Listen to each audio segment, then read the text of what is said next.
Kita lanjut ke satu bidang dulu, dalam metode penelitian yaitu, fenomenologi. Saya akan, share screen kembali. Oke, ini ya, fenomenologi. Nanti kita belajar satu dulu agar, bisa menjadi satu contoh. Oke, kita akan bicara tentang fenomenologi sebelum etnografi, case study, metode histori, dan juga, grounded theory. Apa itu fenomenologi? Ini juga sudah sering kita dengar ya, ada kata-kata fenomena, realitas. Oke, fenomenologi dari 2 kata yaitu, phenomenon dan juga logos. Semua sudah tahu logos, logos itu adalah ilmu, sosiologi logos, kemudian biologi, biologi logos, antropologi, logos, ya, epistemologi logos. Jadi logos itu artinya ilmu. Sedangkan phenomenon adalah penampakan diri, sesuatu yang kelihatan, baik itu dia individu, komunitas, ataupun, fakta-fakta di lapangan, ya. Jadi bisa dikatakan fenomenologi itu adalah metode penelitian yang melihat, ya, atau yang akan menganalisis fenomena yang ada di masyarakat. Bisa fenomena itu individu, komunitas, negara, kelompok, atau memang kejadian tertentu ya. Dalam bidang ekonomi misalnya, kita melihat sekarang fenomena tentang, kelangkaan minyak goreng gitu ya. Nah, minyak goreng awalnya mahal, kemudian harganya ditetapkan oleh pemerintah, tapi kemudian ternyata kok jadi malah, langka nih, kenapa nih? Itu berarti fenomena, berarti, fenomena langkanya atau fenomena kelangkaan minyak goreng di pasaran. Nah, ini kan harus dicari sebabnya, itu fungsi dari, fenomenologi. Nggak bisa kita mungkin kalau yang kelihatan, oh ini berarti, fenomenanya, di pasaran kurang nih gitu ya, faktanya itu kurang. Nah, ini kenapa nih kira-kira nih? Ya apakah distribusinya itu tidak merata? Atau mungkin, apa namanya, retail itu tidak mau membeli, ya, atau mungkin dari pabriknya yang mungkin dia, apa, menahan produksi, ya, atau mungkin memang dari stok dari perkebunannya, sawit misalnya yang, memang dari produksinya itu berkurang. Gitu ya. Jadi harus dicari nih, harus dicari. Kita akan lihat. Jadi, fenomenologi adalah metode penelitian yang melihat realitas, yang menganalisis realitas kenyataan fenomena yang ada di masyarakat, ya.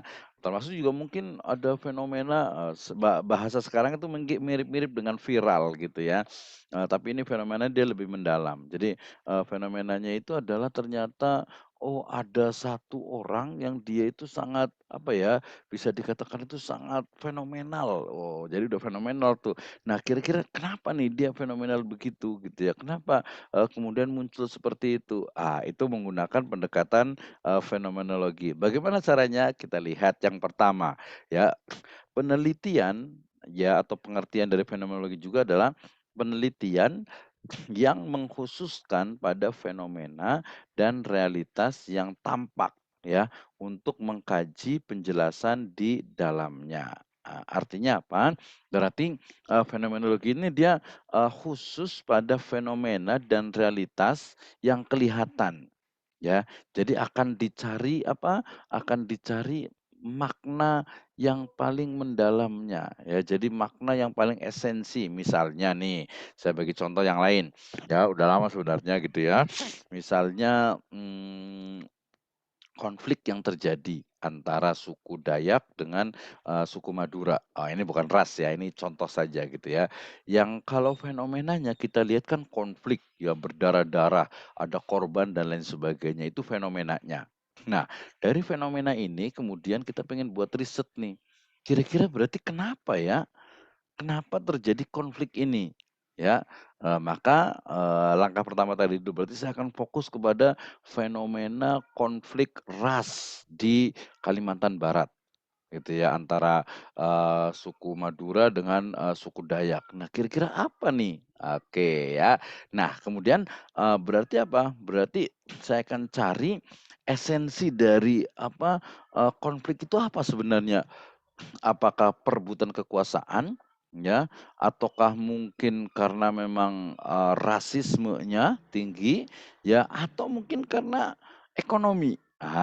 Kita akan cari itu, ya. Jadi intinya fenomenologi adalah penelitian yang mengkhususkan pada fenomena tertentu yang terjadi di masyarakat. Ya, nanti dikaji gitu ya, dipelajari, diteliti, dianalisis apa esensinya. Kita lihat yang kedua atau yang ketiga, ya jadi fenomenologi itu adalah dia filsafat sains atau, disebut dengan apa, filsafat atau basic, pemikiran dari ilmu pengetahuan dan juga metode penelitian.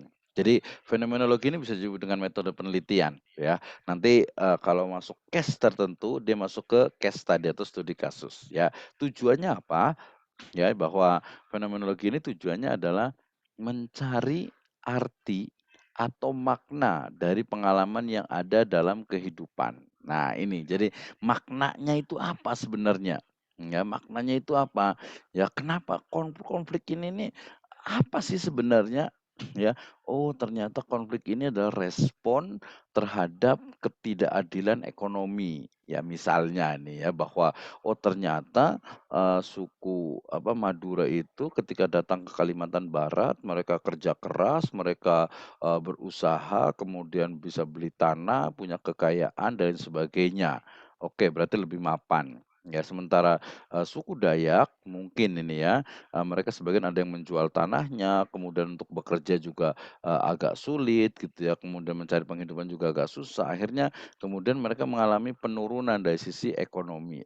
Nah, ketika, mereka melihat ekonominya kurang, kemudian lihat kok ini kok, pendatang Madura kok bisa kaya, itu mungkin bisa jadi salah satu ya mungkin ya, ini kan kita belum riset nih, ya mungkin salah satunya atau mungkin juga memang karena konflik kecil mungkin, satu orang mungkin, antar mereka itu berantem, berkelahi, kemudian nanti lapor ke ini, itu bisa juga gitu ya. Jadi banyak hal dalam fenomenologi, jadi kebenaran itu bukan cuma satu gitu, jadi bisa jadi sebabnya itu adalah, tadi satu 2 3. Nah, bisa jadi seperti itu ya. Nah, jadi fenomenologi ini mencari makna yang mendalam dari, satu peristiwa ya, termasuk mungkin yang terbaru itu di Sulawesi misalnya, kemarin itu ya. Jadi masyarakat lokal, mereka menolak untuk, pembangunan, tambang emas, gitu kan ya. Nah, fenomenanya fenomenanya itu kan mereka menolak gitu kan ya. Menolak untuk wilayahnya mereka dijadikan, tempat tambang emas. Kalau di Bogor sini ada Pongkor sana itu ya. Nah, kira-kira apa di balik fenomena penolakan masyarakat, terhadap pembangunan tambang emas, ya. Nah, mungkin kalau kita bisa apa, jawaban sementara, ya itu mungkin bisa jadi karena, mereka khawatir alam mereka itu dirusak gitu ya, atau mungkin khawatir, mereka tidak mendapatkan, mata pencaharian yang baik gitu ya. Atau mungkin, karena apa ya, kekhawatiran atau mungkin juga ada provokator ya dari pesaing bisnis dari, tambang itu atau mungkin juga tadi pendapatan mereka terancam karena nanti mereka nggak bisa ngambil lagi karena udah dikelola oleh, satu perusahaan misalnya. Nah itu harus dicari, berarti apa nih, ya penolakan ini sebenarnya kenapa? Ya kenapa muncul fenomena penolakan, pembangunan, tadi tambang emas? Oke ya. Oke berikutnya. Untuk mengetahui fenomena itu tentu saja adalah dengan cara apa? Penggalian data untuk menemukan makna dari hal-hal mendasar dan esensial dari fenomena, realitas, atau pengalaman yang dialami oleh objek penelitian. Nah, jadi, ketika tadi sudah ditentukan, fokusnya, kemudian juga kita mencari makna mendalamnya dengan apa, dengan, mencari maknanya itu dengan apa, melihat dari objek peneliti itu sendiri, ya. Contohnya tadi balik lagi ke, apa namanya, konflik antara Madura dengan Dayak gitu ya. Maka kemudian saya harus tahu ya makna atau, pengalaman atau pendapat dari masing-masing objek, ya. Objek penelitian yang tadi konfliknya kan berarti pihak-pihaknya. Berarti saya harus sebagai peneliti saya harus datang bisa ke kepala sukunya Dayaknya, kita nanya, "Kenapa ya kok bisa begini gini gini gini?" Gitu ya. Nanti ke tokoh yang lainnya juga. Yang kedua juga saya harus datangi kepala sukunya mungkin tokohnya Madura.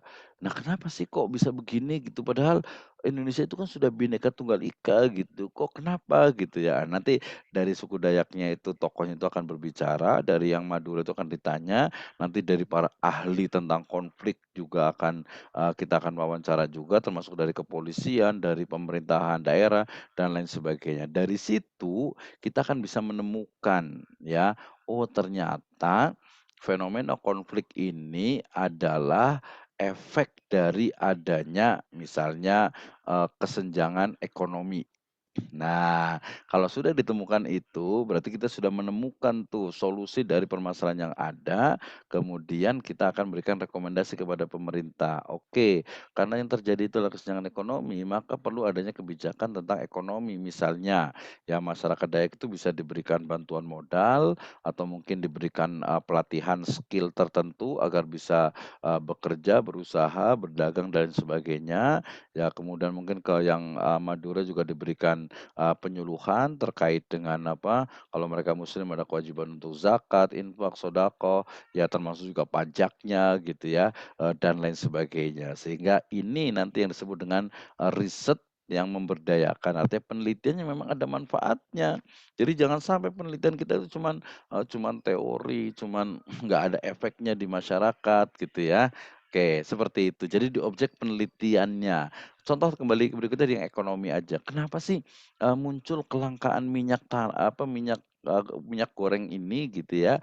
Nah pertama berarti karena di sini tadi Pak Misno bilang penggalian data untuk menemukan makna dari hal-hal mendasar dan esensial dari fenomena, realitas atau pengalaman yang dialami oleh objek penelitian. Oke, karena saya objeknya adalah kelangkaan dari minyak goreng, maka pertama saya akan tanya ke, toko retail gitu ya, minimarket lah berarti dalam hal ini gitu ya.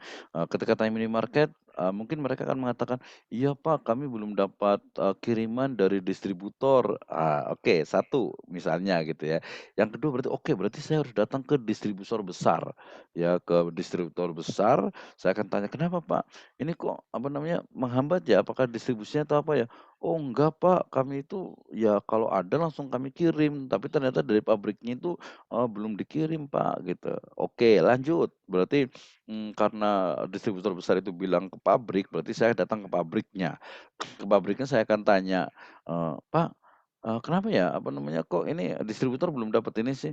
"Oh iya Pak, kami nggak nimbun Pak, kami nggak menahan produksi juga memang ini, produksi, bahan mentahnya ini masih agak kurang nih," gitu ya, agak kurang. Berarti mungkin kelapa sawitnya ya, Pak, agak mahal atau kenapa gitu ya? "Iya, Pak," kata gitu. Nah, akhirnya saya langsung lanjut lagi ke siapa, ke yang punya kelapa sawit gitu ya, mungkin ya biasanya kalau itu di asosiasinya. Kita tanya ke asosiasi apa, kelapa sawit perkebunan, "Pak, ini benar nggak produksinya ini menurun?" katanya. "Ah, enggak, Pak, kami biasa aja, Pak, justru kami malah merugi, Pak. Walaupun harga di pasaran naik, tapi di petani itu harganya, murah." Nah loh, ya berarti dari mulai pemilik retail, distributor besar, pabrik, kemudian sampai ke pemilik kebunnya, kebun kelapa sawit misalnya ya, misalnya minyak kelapa sawit gitu ya. Maka saya akan melihat, ini yang benar yang mana nih? Gitu kan ya. Ini yang benar yang mana? Nah, nanti kita bisa bantu dengan apa, triangulasi. Oh mungkin ini pabriknya bener nggak nih? Kita berarti berarti kalau kita harus lihat ke pabriknya dong, jangan cuma wawancara aja, ini banyak Pak stoknya, ini gudangnya banyak Pak, ini banyak." Oh berarti, penimbunan nih, atau mungkin di distributornya. Distributor lihat di gudangnya, "Wah ini banyak Pak buktinya Pak, ini kenapa nggak langsung dikirim saja?" Gitu. Oh ya nanti akan beda ini ya kan. Kemudian ke retail juga, "Pak, ini di gudang retail banyak kok yang di-display cuman, dikit doang sih ini." Jadi kita akan ketemu, oh ternyata ya, fenomena kelangkaan dari minyak goreng ini adalah karena satu ya, mungkin pabriknya itu menahan produksi. Yang kedua, mungkin distributor itu dia ikhtikar menimbun untuk nanti 6 bulan ke depan. Ya retail sendiri dia juga dalam menjualnya itu dia bertahap, tidak, langsung padahal di gudangnya ada. Jadi nggak cuma satu sebabnya, itu nanti yang disebut dengan kualitatif. Jadi betul-betul mendalam dan bukan hanya satu saja. Kalau nanti kalau pendekatan kuantitatif dia akan terjebak kepada bukan terjebak, dia akan, tersekat kepada satu. Misalnya begini, mmm apa ya, pengaruh distribusi dan juga produksi terhadap kelangkaan, ini apa namanya, minyak goreng, ya minyak gitu ya. Nah maka kemudian dia hanya membatasi kepada, distribusi atau distributornya dan juga, produksinya, berarti hanya 2 saja, sementara kebunnya tidak perhatikan, kemudian retailnya sendiri tidak diambil. Kalau mau ya berarti semuanya gitu nanti dengan kuantitatif, tapi, biasanya akan, sulit ya. Kenapa? Karena terlalu banyak, populasi, terlalu banyak sampel juga akan, kesulitan. Sehingga kalau melihat seperti ini, fenomena ini berarti lebih tepat menggunakan, kualitatif. Oke ya, jadi, di objeknya. Tadi termasuk juga yang di Sulawesi misalnya, ya atau mungkin agak jauh di Papua gitu ya, misalnya, Papua juga bolehlah agak sedikit politik nggak apa-apa ya.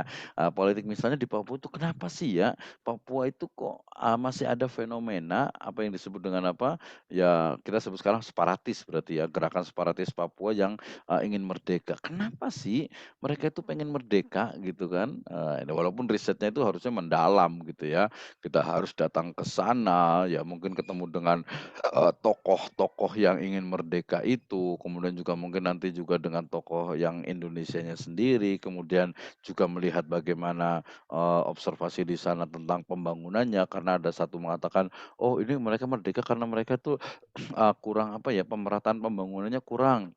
Tapi pas lihat ke sana ternyata, wih ternyata di Papua yang istilahnya itu pelosok gitu ya, walaupun nggak pelosok ya, nanti salah ngomong lagi saya nanti nih, entar kayak itu fenomena itu gitu. Nah, oh ternyata, oh di Papua tuh, udah ada jalan tol, pembangunannya udah bagus gitu ya, bahkan, infrastrukturnya juga sekarang udah ini, perguruan tinggi juga sudah ada. Oh berarti apa nih, dicari lagi, apakah, ada provokator misalnya dari asing gitu ya, oh kita lihat. Nah jadi itu, fenomena gitu ya. Oh termasuk tadi karena saya hampir jangan sampai kepleset ngomong nih, nanti jadi viral lagi ya. Misalnya ada tokoh kita yang kepleset ngomong dua-duanya dan itu menyinggung keras gitu ya.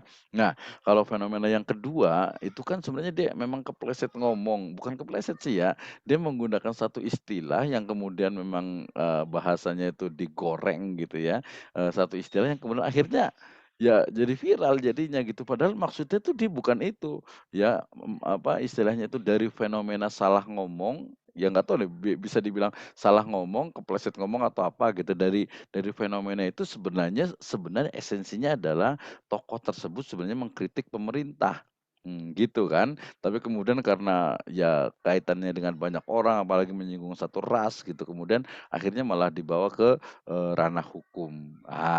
Gitu ya. Jadi fenomena ini menjadi satu hal yang menarik, tapi memang kajiannya itu, studinya, metode penelitian atau penelitiannya itu harus, betul-betul, mendalam, gitu ya.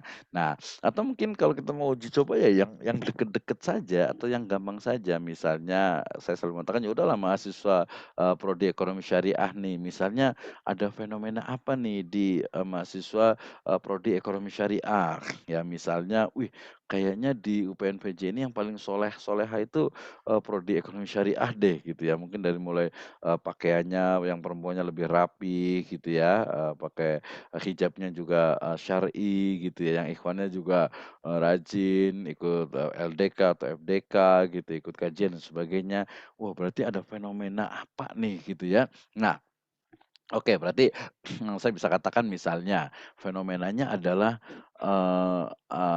azam atau semangat syariah mahasiswa prodi ekonomi syariah ini kelihatan ya. Apa nih sebabnya nih? Gitu. Oke, saya akan cari berarti ya. Saya akan apa namanya, data semua mahasiswa, kemudian kita lihat, kita wawancara dengan mahasiswanya ya, bisa sampling beberapa orang, nanti bisa tanya ke kaprodinya gitu ya, bisa juga tanya ke mungkin, satu organisasi yang membawahinya, misalnya kalau ada FOSAID atau KASEI gitu ya, atau mungkin ada kajian ekonomi syariah atau mungkin di FDK-nya, kita baru tahu, oh ternyata kenapa, mahasiswa prodi ekonomi syariah itu dia lebih syar'i lah, bolehlah ya kita katakan lebih syar'i gitu ya, menonjol lah beda dengan prodi lain di UPNPJ gitu ya. Oh ternyata salah satunya adalah karena memang, mereka itu menyadari bahwa mereka itu di prodi ekonomi plus syariah. yang pertama. Yang kedua, oh ternyata dari sisi kurikulumnya, wih ternyata bagus nih kurikulumnya syar'i. Dari dosen-dosennya, wih ada Pak Ade di situ, ada Pak Fatoni juga gitu ya. Ada beberapa yang memang semangat juga, ada Pak, Prof. Nurul Huda juga kalau nggak salah. Oh ini ada pengaruhnya juga nih. Jadi, selain ngajar, dia bukan hanya transfer knowledge, tapi juga, membentuk karakter.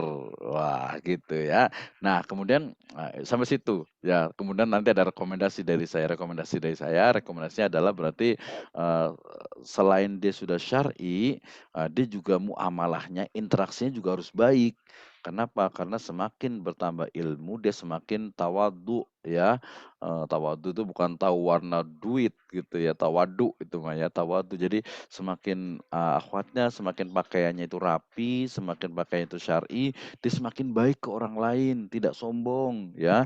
Jadi mahasiswa prodi ekonomi syariah itu harus dengan yang lain itu harus lebih akrab dalam artian tuh lebih ramah, lebih menunjukkan Islam rahmatan lil alamin, lebih menunjukkan ekonomi syariah itu adalah ekonomi untuk semuanya, tidak sombong, rajin menabung, taat beribadah gitu ya dan sebagainya gitu. Nah itu fenomena. Oke, next slide berikutnya.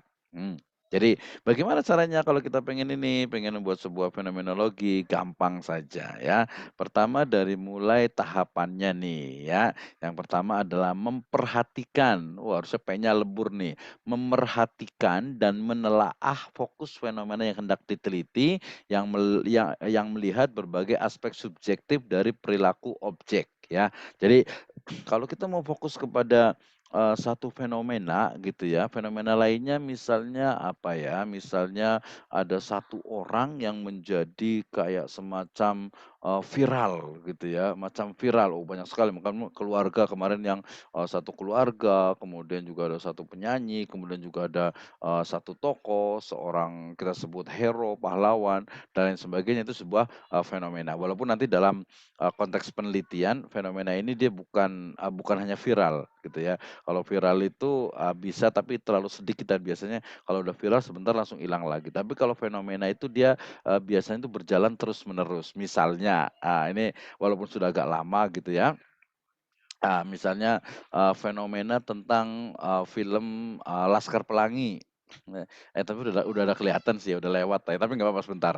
Jadi, fenomena Laskar Pelangi, ya bahkan sekarang saya pernah ke, sekolah yang dibangun di sana, di Belitung Timur itu, ya ternyata menjadi satu magnet untuk, tourism, bahkan menjadi, satu tagline negeri Laskar Pelangi gitu. Kenapa?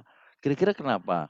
Munculnya itu kenapa dari mulai novelnya sampai filmnya itu, oh ternyata di sana itu di film itu dia seolah-olah itu dia apa, mewakili dari semua elemen. Misalnya anak yang pinter dia akan, apa ya, bisa itu, mempersonifikasi, wah bahasa aja itu ya. Oh pinter nih misalnya ada yang pinter, "Wih saya kayak Lintang nih," gitu ya. Atau mungkin ada yang dia punya kekurangan, "Oh saya kayak Harun nih," gitu ya. Atau mungkin, "Wih, kayaknya kayak kita dulu ya waktu di SD," gitu. Terus juga ada si siapa, lupa namanya itu, Ling atau siapa, kok Ling sih. Ada yang apa, perempuan Chinese itu, yang Cina itu. Wah, itu mewakili dari komunitas Cina karena memang di sana banyak juga Cinanya gitu ya. Kemudian ada yang apa namanya, dari istilahnya itu, apa ya, orang yang suka seni, ada yang suka berita, ada yang si siapa satu lagi itu, yang pakai mistiknya juga gitu dan lain sebagainya. Jadi kenapa salah satu fenomena apa, Laskar Pelangi itu jadi fenomena, selain juga, ceritanya, kedua juga personifikasi dari masing-masing itu, sangat menarik, termasuk juga ada ras dalam artian itu di sana juga bukan hanya orang Belitung saja, orang Cina juga ada, yang lain juga ada gitu kan. Itu menjadi, satu, fenomena yang menarik gitu. Atau sekarang yang lagi tren walaupun ini orang yang sudah menikah gitu ya, tentang kemarin ada yang terbaru dari RCTI juga tuh yang layangan putus gitu ya. Nah, kenapa layangan putus ini kemudian, apa, banyak pemirsanya tuh mungkin yang juga yang di ini ya, di Ikatan Cinta kali ya. Oh, jadi ngomongin, sinetron kayaknya udah saya juga hampir nggak ini ya, bukan nggak pernah ya, jarang sekali gitu. Paling kalau pas di situ saya ngelihat sekilas gitu aja. Tapi kenapa ini viral, kenapa ini jadi fenomena gitu ya, ya karena memang kalau layangan putus misalnya, walaupun saya belum nonton filmnya, saya hanya lihat di YouTube, kemudian juga lihat apa, sinopsis-sinopsis. Oh, kenapa ini muncul? Oh, karena memang dia problemnya tuh problem sosial yang orang tuh banyak mengalami gitu ya, banyak mengalami, banyak memang di masyarakat sehingga, "Oh, ini menarik nih," gitu, "ini menarik nih," gitu ya. Itu, makna mendalam dari, sebuah fenomena sehingga nanti kalau umpamanya, teman-teman pengen buat film, pengen buat buku, pengen buat cerita, atau pengen buat buat produk gitu ya, pengen buat produk gitu kan, maka ya apa, cari sesuatu yang memang, common sense namanya itu. Jadi orang itu yang memang mengena gitu, atau mungkin yang unik bisa juga. Misalnya gini, tadi saya belum agak kelewat nih, kalau ngomongin fenomenologi, karena kan gini, fenomenologi itu dia sering sekali apa, tidak sesuai dengan apa yang ada. Misalnya nih, kita lihat seseorang ya, memakai jas, pakai kemeja, pakai dasi, pakai sepatu, pakainya klimis. Wah, kesan kita, "Wah, ini kayaknya pejabat nih, anggota DPR nih atau DPRD nih." Nah, kemudian yang kedua kita lihat lagi, ya kita lihat lagi ada seseorang pakai pakaian putih, ya kemudian pakai baju putih, celananya putih, pakai topi, atau pakai iya iya topi ya, topi gitu, kemudian dia pakai di pundaknya itu ada kayak semacam pangkat gitu ya. Oh, ternyata kita tahu, oh itu seragam pilot nih, gitu. Oh, berarti kayaknya orang ini pilot deh gitu ya. Tapi ternyata fenomena itu terbantahkan dengan ternyata apa, yang pakai pakaian rapi yang kayak anggota DPR itu ternyata apa, dia adalah apa, penjual cilok gitu ya, cilok keliling atau bakso tusuk. Kemudian tadi yang pakai pakaian pilot pun yang baru viral kemarin itu ternyata juga dia adalah apa, penjual makanan keliling juga gitu. Oh ternyata nggak sesuai, itu bukan fenomenologi sih sebenarnya, cuman itu fenomena yang nampak tapi ternyata, berbeda gitu ya, berbeda. Itu nggak bisa dipenelitian karena emang ya cuman udah kita tahu kenapa sih pakai ini, oh untuk sensasi aja, oh itu udah jelas itu bukan, metode ilmiah. Sama juga ketika kita melihat seorang perempuan misalnya gitu ya, lihat perempuan di rumah sakit dia menangis gitu kan. Nah, kenapa nih kok perempuan menangis gitu ya? Mungkin ada bencana, mungkin musibah, mungkin ada yang meninggal gitu. Itu, fenomenanya yang kelihatannya. Padahal faktanya ketika ditanya, "Kenapa ibu menangis?" Gitu. "Oh, saya, menangis, bahagia kebetulan, baru lahir anaknya gitu ya, atau mungkin, apa namanya, keluarganya ada yang menikah, atau mungkin seorang perempuan, seorang pengantin pun kadang dia juga menangis ketika pengantin ditanya, "Kenapa menangis?" "Ya saya menangis itu nangis bahagia," gitu ya, senang karena, dia sudah menikah dan sebagainya. Jadi kan, beda tuh antara yang dilihat dengan apa yang di dalam itu dia dia berbeda. Ah, ini banyak sekali nanti ada satu sastra apa ya, karya sastra yang cukup apa, bukan viral, cukup terkenal yaitu yang Ronggeng Dukuh Paruk gitu ya.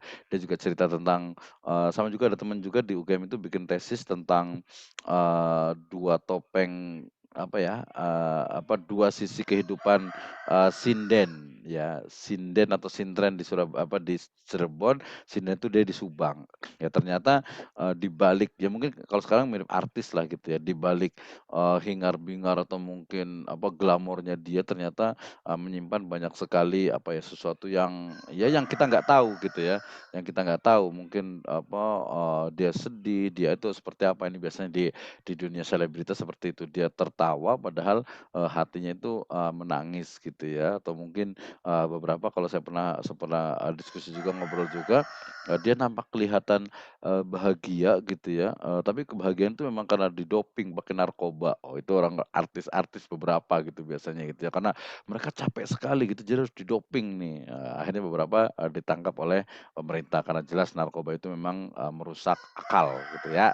Baik, nah ini yang pertama, jadi memperhatikan fokus dan juga, objek yang, diteliti. Yang berikutnya adalah, peneliti melakukan penggalian data berupa bagaimana pemaknaan objek dalam memberikan arti terhadap fenomena terkait. Jadi karena fenomenologi, jadi, makna yang kita cari itu bukan dari kita, bukan, subjektif kita, tapi dari, orang atau dari benda atau dari kejadian, dari, sumber-sumber yang kita teliti. Tentu saja ini adalah, makhluk atau manusia tepatnya gitu. Kalau binatang atau hewan atau, tumbuhan ya nggak bisa, itu nanti bilang, agroculture ya, di apa, biologi gitu ya. Nah, penelitian ini jadi berarti dia akan mencari makna dari, objeknya, dari orang itu tadi. Kenapa, kenapa misalnya saya tanya, "Kenapa mahasiswi "Kenapa, Ukhti pakaiannya rapi ya? Apakah karena kuliah di, sini atau ketika waktu SMA, waktu aliyah begini nggak?" Katanya. "Enggak, Pak." Ya, mungkin dia akan mengatakan, "Iya, Pak, jujur sih saya ketika kuliah di ekonomi syariah ini kayaknya, lebih, paham, saya lebih senang dengan belajar agama, dengan dosennya, ya ada ustadz di sana, kemudian juga ada, teman-teman juga, sangat support, bagus dan sebagainya." Oh, berarti, betul nih salah satunya adalah karena, kurikulum atau bisa dikatakan juga lingkungan gitu ya, itu mempengaruhi dari, seseorang. Makanya Nabi SAW pernah bersabda, "Almar'u 'ala dini khalilihi." Wah, ada suara ayam nih ya. Jadi seseorang itu dia seperti agama temannya, maka nanti hati-hati kita ketika mencari teman. Wah, itu, sponsornya gitu ya. Oke, yang ketiga yaitu, penggalian data dilakukan dengan melakukan wawancara mendalam kepada objek atau informan dalam penelitian, observasi langsung, dan interpretasi pengalaman kepada orang lain. Berarti di sini ada 3 nih ya.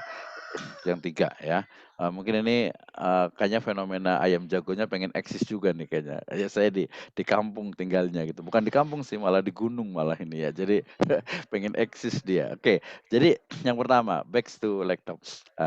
Jadi melakukan wawancara mendalam, nanti bahasanya adalah deep interview ya. Jadi deep interview itu wawancara mendalam, bagaimana? Nggak bisa kalau kita wawancara cuma sekali, apalagi kita nggak dikenal, apalagi nanti kalau mahasiswa, "Eh, Anda siapa?" Gitu ya. Ya oke lah dijawab, cuman jawabannya itu bisa jadi benar, bisa jadi asal, bisa jadi, kurang valid, sehingga nanti ada kata-kata mendalam dan nanti ada triangulasi. Ya jadi, wawancara itu nggak bisa sekali gitu ya. Jadi dia harus beberapa kali menggunakan, metode yang berbeda, kemudian juga, terkadang memerlukan orang lain yang bertanya, sehingga data yang ditemukan itu betul-betul memang valid gitu ya, data yang ditemukan itu betul-betul memang valid gitu ya.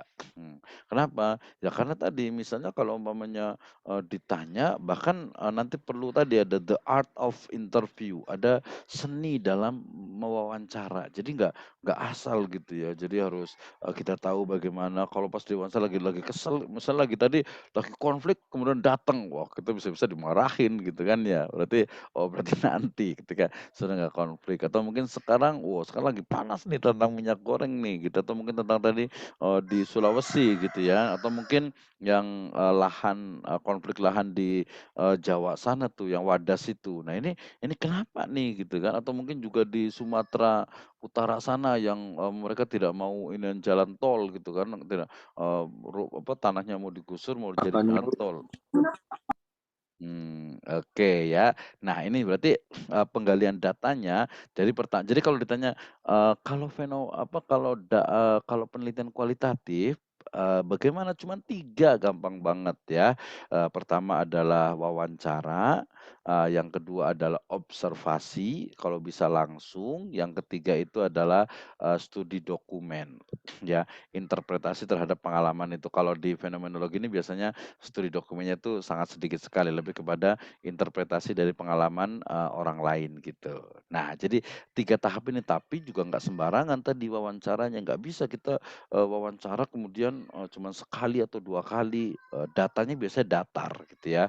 Nah, untuk menguatkan validitas datanya itu dalam, kualitatif itu adalah dengan, wawancara secara, mendalam, yaitu dengan pengulangan kembali wawancara, kemudian konfirmasi kebenaran, kemudian nanti wawancara dengan waktu yang berbeda, dengan, pewawancara yang berbeda gitu. Kemudian juga nanti wawancara juga nggak bisa hanya 1 orang gitu ya, harus, beberapa orang gitu ya, harus, beberapa orang. Misalnya nih, kita agak sedikit berbeda nih, ya misalnya kita mau, mengetahui tentang fenomena para pengguna, narkotika ya, dan, zat aktif lainnya gitu ya, narkotika berarti ya. Saya pernah riset di, penjara wanita di Tangerang sana dan juga penjara anak ya di Jakarta, Jakarta Barat tepatnya itu.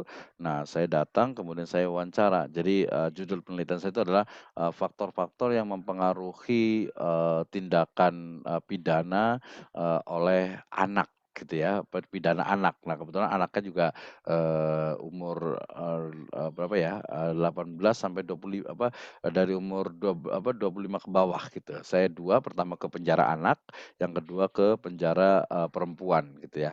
Nah, ke penjara perempuan itu ketika ditanya, ternyata kalau anak macam-macam ya, tapi kalau yang perempuan itu ternyata paling banyak itu adalah narkoba gitu ya. Ada yang membunuh juga ada juga, tapi yang paling banyak itu adalah narkoba. Nah, oke, saya mau meneliti tentang, fenomena penggunaan narkoba oleh, pemuda gitu misalnya, gitu ya.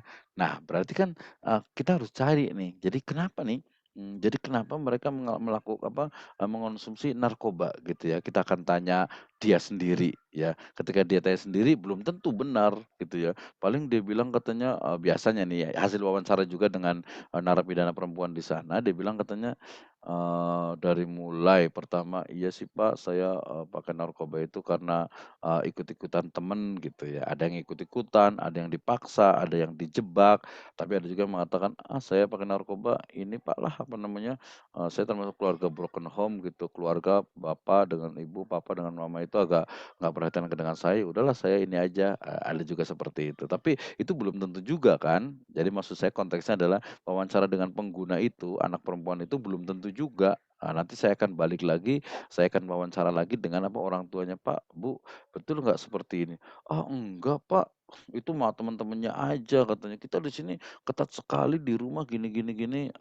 Gitu. Oh berarti ininya, berarti mungkin tanya ke temannya lagi, temannya, "Enggak Pak, dianya aja yang mau Jadi harus ada, sumber atau narasumber dari wawancara itu, yang kita wawancarai itu juga apa namanya, bukan satu, tapi juga, beberapa yang menguatkan, yang mencari, makna yang, betul. Termasuk juga observasi langsungnya juga. Observasi langsung misalnya kita langsung datang ke sana sekali kalau saya kan gini ya, kalau umpamanya, kalau tempat-tempat itu janganlah ya gitu ya.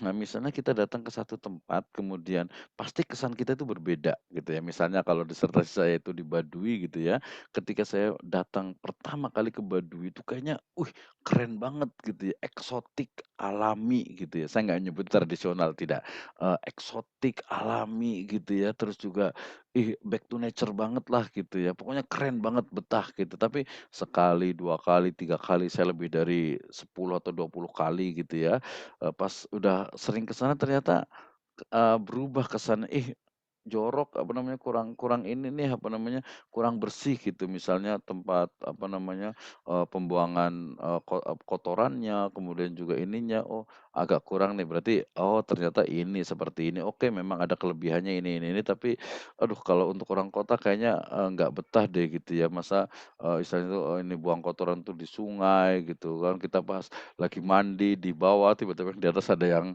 apa, buang kotoran gitu kan, aduh kayaknya nggak enak banget walaupun airnya mengalir gitu ya. Jadi, oh ternyata ya udahlah itu sebagai penelitian saja bahwa, fenomenanya seperti ini, faktanya seperti seperti seperti ini. Nah ternyata ya udah saya udah dapat, ya sudah selesai berarti itu adalah, penelitian. Oke ya, jadi termasuk juga menginterpretasi pengalamannya kepada orang lain. Nah ini perlu seni juga nih, cara memahami orang. Jadi gini, kita sebagai muslim tadi, kita kan rahmatan lil alamin juga kita harus apa ya, toleransi ingat ya kalau di Indonesia ini, bicara tentang toleransi, kita betul harus toleransi ya, bahkan dalam Islam itu dikatakan, "La ikraha fiddin," tidak ada paksaan dalam masuk Islam. Jadi ya silahkan, ya kita kan tahu apa unity in diversity ya, Bhinneka Tunggal Ika. Silahkan kita tidak boleh memaksakan agama kita ke orang lain, termasuk juga, pengalaman orang lain itu pasti akan berbeda dengan kita, gitu ya. Nah ini makanya kalau bahasa Jawanya itu apa, tepo seliro. Tepo seliro itu artinya mawas diri. Jangan kita merasa yang paling benar gitu ya, jangan kita merasa yang paling bagus gitu. Oke, ekonomi syariah itu adalah ekonomi yang benar gitu dan kita bisa buktikan, makanya kita pelajari ini. Mungkin dari sistem ekonomi yang lain mungkin ada lah gitu ya, ada benarnya juga, ada kebenaran juga, tapi ini yang paling apa, yang ideal, seperti ini. Karena apa, fakta-faktanya menunjukkan, sama. Kalau ada kekurangan misalnya kita perbaiki, oh ini bukan Islamnya nih, tapi, personalnya, tapi oknumnya, tapi individunya. Jadi bukan Islamnya, Islam selalunya dia adalah apa, ya'lu wala yu'la alaih. Oke, ini tentang metode fenomenologi. Karena saya orang sosial, jadi saya senang sekali ketika, membuat sebuah penelitian ini.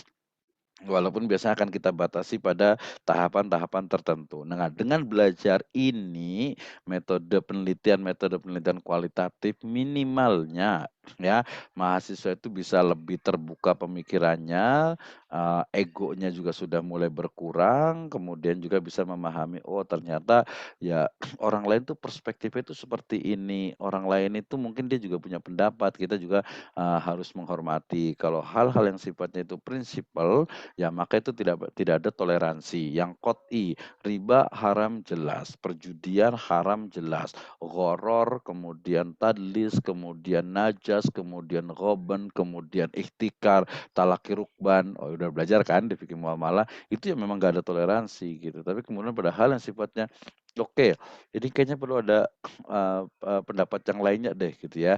Atau mungkin ya yang lagi tren di ekonomi juga, fenomena tentang NFT. Wah ini, risetnya juga harus mendalam memang gitu ya.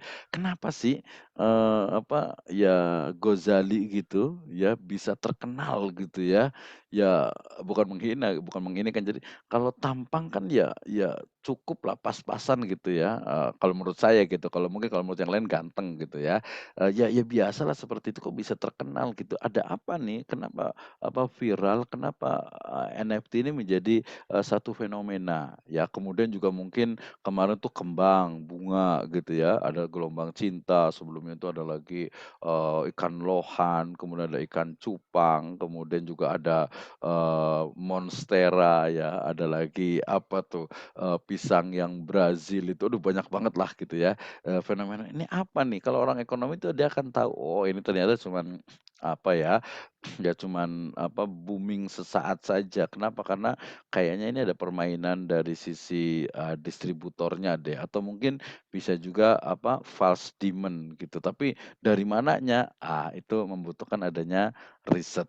Oke, masih ada waktu sekitar sebenarnya 15 menit sih ya, tapi nanti kalau ada tanya, boleh ditanyakan. Waktu kita kan sebenarnya sampai jam, 13 gitu. Oke, saya berikan kesempatan untuk yang bertanya terkait dengan, paradigma penelitian, kemudian juga fenomenologi dan juga, berbagai metode penelitian yang ada. Saya persilakan untuk, bertanya, diskusi boleh di chat room dan juga, boleh juga di mana, di langsung ya, mendingan sebaiknya langsung saja sih. Saya pakai 2 ini biar, kelihatan muka saya juga bukan hanya di, netbook saja. Saya silahkan dulu untuk yang mau, bertanya nih tentang berbagai, paradigma yang ada nih di, masyarakat dan juga metode, penelitian. Oke silahkan. Ada yang mau nanya nggak nih? Saya ikat dulu kali.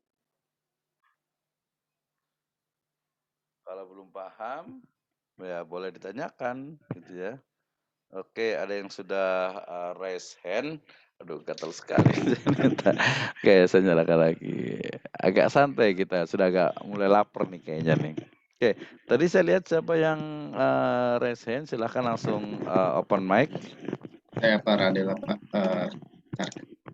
Iya, Radela Kusdamalis Abdullah. Silahkan, ada yang mau Ya, dikonfirmasi? izin bertanya Pak, nama saya Radela dengan NIM belakang 16. Mau tanya, kan tadi jelasin tentang penelitian kualitatif ya Pak. Betul. Terus kalau misalkan penelitian kualitatif sama kuantitatif, dalam suatu penelitian itu bisa nggak sih Pak, kayak misalkan metodenya penelitian kuantitatif dan juga metodenya kualitatif dan juga kuantitatif Pak. Ya, terima kasih. Satu dulu ya, nanti LBNA satu-satu biar kelas itu. Oke, terima kasih. Ya, jadi begini, satu masalah, academic problem, permasalahan yang ada di masyarakat, ya, permasalahan yang ada itu meniscayakan adanya berbagai pendekatan. ya. Tetapi memang oleh peneliti itu dia akan dibatasi pada masalah-masalah tertentu, ya. Artinya bahwa permasalahan itu ya yang sifatnya akademik, dia akan diselesaikan dengan satu metode penelitian.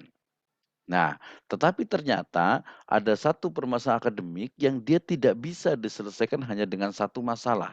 Dia perlu adanya apa, 2 pendekatan yang berbeda. Nanti kalau di level S3 itu namanya multi approach ya. Jadi pendekatan yang, lebih dari satu yang banyak. Nah, sehingga kemudian karena dia membutuhkan adanya, adanya beberapa pendekatan, beberapa perspektif, maka kemudian ya, tren sekarang justru memang disebut dengan apa, mix method ya, atau kuantilatif kalau di UNJ Jakarta itu. Jadi kuanti dengan kuali, jadi kuantilatif, tapi lebih familiar kita menggunakan istilah mix method. Jadi, metode gabungan, sehingga jawabannya ya sangat bisa sekali untuk digabungkan antara kuantitatif dengan kualitatif karena memang objek dari penelitian itu memerlukan itu, ya.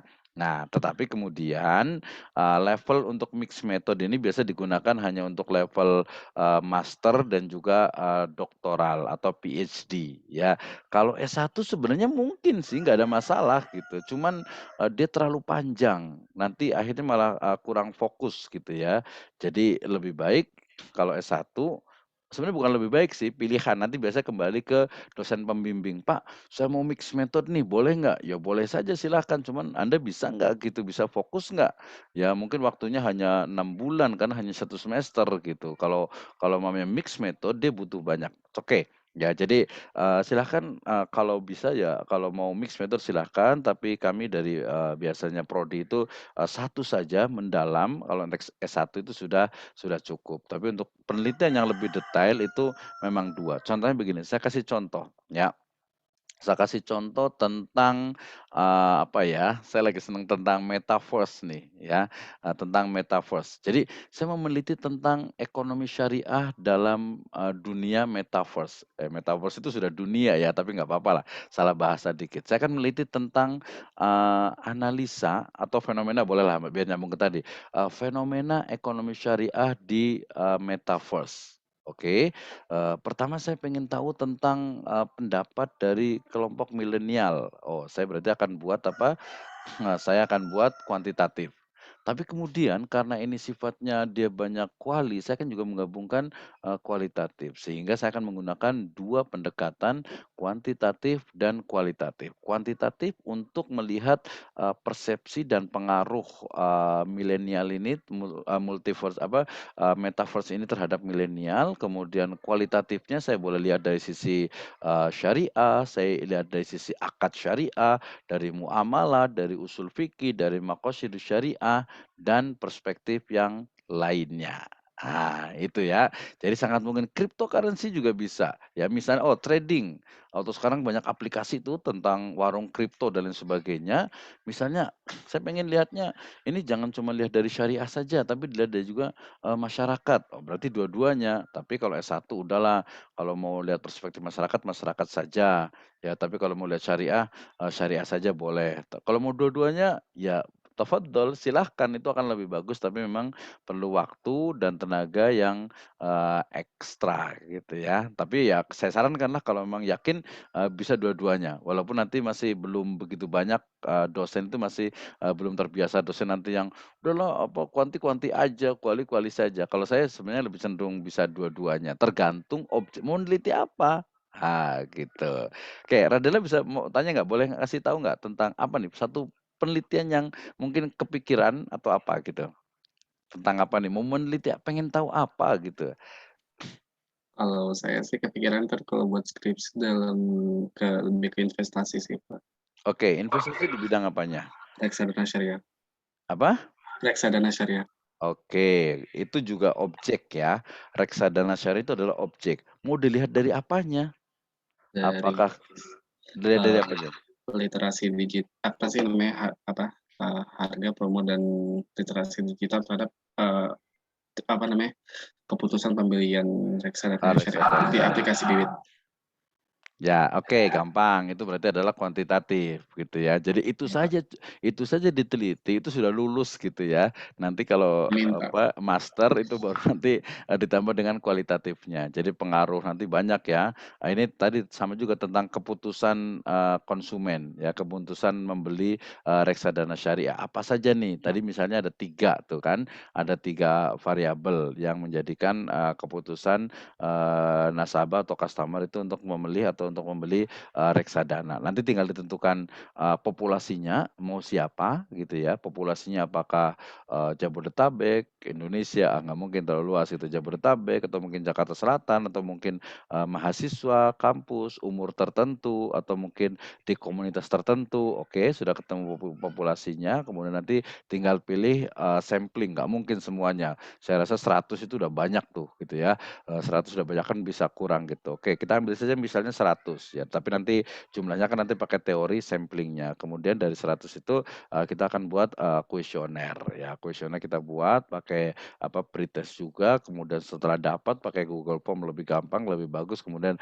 kita analisis, nanti kita akan tahu oh ternyata yang mempengaruhi ini adalah yang paling banyak itu adalah ini A, B, C, atau X1, X2 atau X3. Udah selesai. Kalau kuanti itu kalau menurut saya ya dan memang faktanya itu ya lebih mudah gitu. Cuma nanti memang kalau surat saya itu ditambah dengan apa, dengan nanti beberapa kerangka teorinya itu dikuatkan tentang harus paham reksadana syariah, ya kemudian bagaimana teori-teori tentang preferensi, teori-teori tentang keputusan membeli dari customer.